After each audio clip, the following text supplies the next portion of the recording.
ګرانو کتونکو السلام علیکم.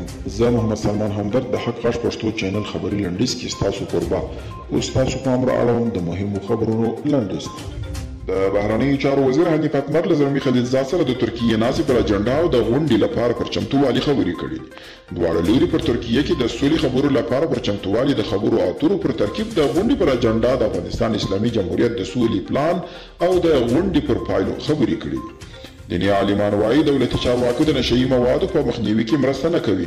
دیني عالمان وایي سره له دې چې د نشهیي موادو د زیانونو او حراموالي په برخه کې خلکو ته شرعي احکام بیانول د دوی مسؤلیت دی، خو دوی پر دولتي چارواکو انتقاد کوي چې د نشهیي موادو د خرڅوونکو په نیولو کې جدي اقدام نه کوي.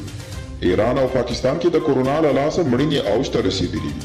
د ورلد میټریس انفو ویبپاڼې له مخې په ایران کې پر کورونا د اخته خلکو شمېر له 2,80,040 کسانو اوښتی چې له ډلې یې 4,000 او 490 کسان مړه دي.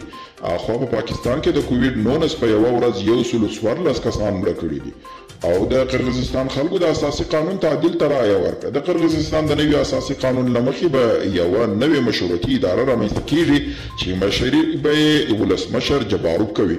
منتقدین وایي دا به د یوه موازي پارلمان په حیثیت ولري چې د ولسمشر د واک دایره به لا پسې زیاته کړي.